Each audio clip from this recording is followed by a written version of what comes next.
السلام علیکم ورحمۃ اللہ وبرکاتہ۔ ان الحمد للہ والصلاة والسلام علی رسول اللہ وآلہ وصحبہ ومن والہ۔ ناظرین کرام، آج کے اس حلقہ میں صلاۃ کے اندر بعض غلطیوں کی میں نشاندہی کرنے کی کوشش کروں گا۔ اللہ تعالیٰ سے دعا ہے مولا ہمیں اور آپ کو اسے سننے، اس پر عمل کرنے اور اسے دوسروں تک پہنچانے کی توفیق عطا فرمائے۔ صلاۃ کے اندر بہت سارے مقامات پر مخالفتیں پائی جاتی ہیں اور سنت رسول، منہج رسول سے ہم ہٹ جاتے ہیں۔ مرغ کی طرح سے چونچ مارنے سے روکا گیا ہے۔ اللہ کے رسول صلی اللہ علیہ وسلم فرماتے ہیں، جیسا کہ آپ کے پیارے صحابہ اور صحابیات میں مطلق طور پر سب سے زیادہ اللہ کے رسول صلی اللہ علیہ وسلم سے احادیث کو نقل کرنے والے، بیان کرنے والے راویۃ الاسلام ابو ہریرہ عبد الرحمن ابن صخر الدوسی رضی اللہ تعالیٰ عنہ نقل کرتے ہیں، کہتے ہیں مجھے میرے خلیل نے 3 چیزوں سے روکا۔ نمبر 1، نہانی ان قورا نقر الدیگ، آپ نے مجھے اس سے روکا ہے کہ میں مرغ کے مانند چونچ ماروں۔ وَأَنْ الْتَفِتَ التفات الثعلب، اور لومڑی کے مانند التفات سے، مڑنے سے، گھومنے سے، پھرنے سے رسول اکرم صلی اللہ علیہ وسلم نے مجھے روکا۔ تیسری چیز، وَأَنْ أُوقِعِيَ إِكَاعَ السَّبْعِ، اور یہ کہ میں درندے کے مانند اکعاء کروں۔ نقر الدیگ کیا ہے؟ مرغ کی طرح سے چونچ مارنا، یا نقر الغراب کوے کے مانند چونچ مارنا۔ یہ وہ شخص ہے جو صلاۃ ادا کرتا ہے اور دوران صلاۃ سکون اور اطمینان کا اعتبار نہیں کرتا ہے۔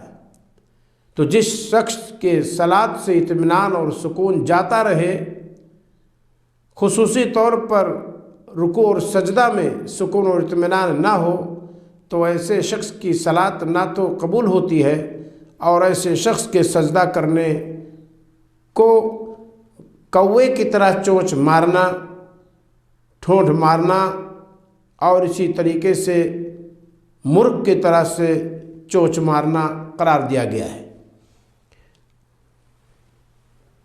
علماء اصول فقہ کے ہاں ایک قاعدہ ہے کہ صیغہ تحریم کتاب و سنت میں جو واقع ہیں،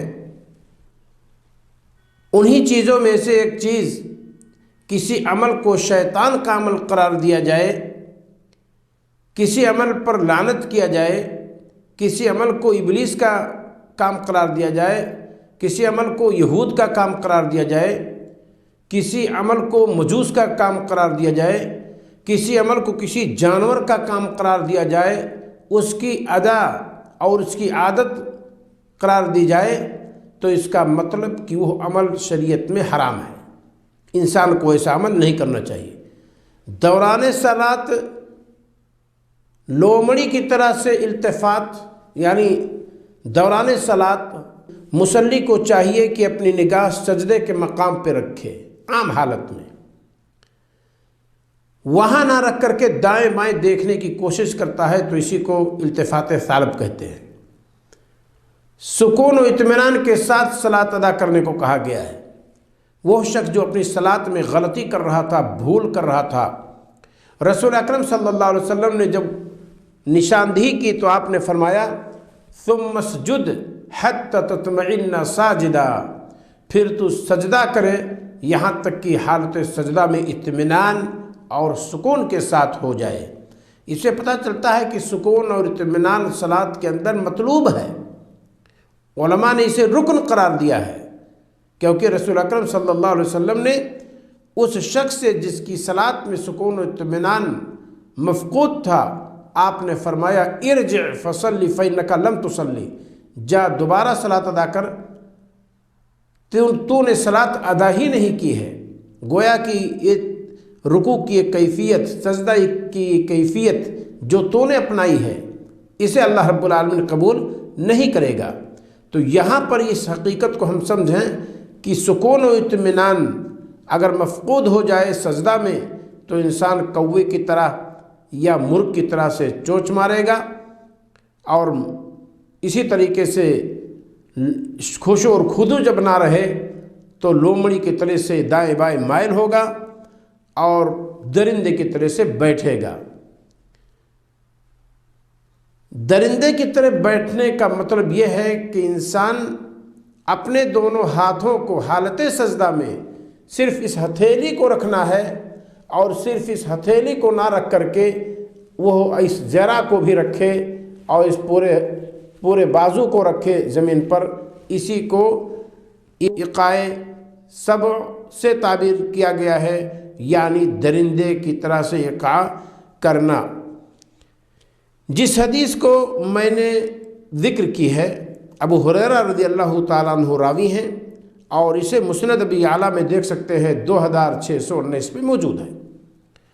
محدث عصر علامہ ناصر الدین البانی رحمہ اللہ کہتے ہیں کہ حدیث حسن لغیرہ ہے، یعنی اس کے متفرق ترک جو ہیں علیحدہ طور پر الگ الگ سب ضعیف ہیں، لیکن سب کو اگر اکٹھا کیا جائے تو حسن لغیرہ تک پہنچ جاتی ہے۔ اسے انہوں نے اپنی کتاب صحیح الترغیب والترہیب میں 555 کے تحت ذکر کی ہے۔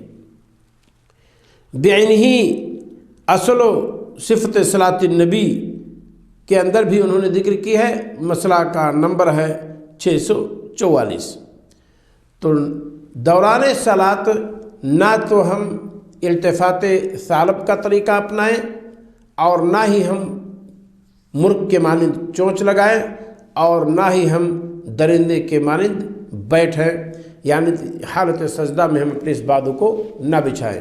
یہ ایک تفسیر اس کی گئی ہے، اور بعض علماء نے یہ بھی کہا ہے کہ تشہد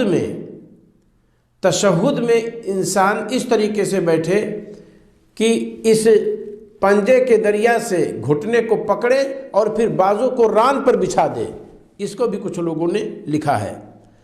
بہرحال اللہ رب العالمین ہمیں اور آپ کو اس کیفیت سے بچائے جس پر کہ عام علماء نے اشارہ کیا ہے، یعنی التفات ثعلب، دائیں بائیں صلاۃ کے دوران مڑنے سے، اسی طریقے سے جلد بازی اختیار کرنے سے، کیونکہ کوے کی طرح ٹھونڈ وہی مارے گا، مرغ کی طرح چونچ وہی مارے گا جس کی صلاۃ میں سکون اطمینان نہ ہو اور جو جلد بازی سے صلاۃ ادا کرے۔ اللہ رب العالمین ہمیں اور آپ کو سکون و اطمینان کے ساتھ صلاۃ ادا کرنے کی توفیق عطا فرمائے۔ السلام علیکم ورحمۃ اللہ وبرکاتہ۔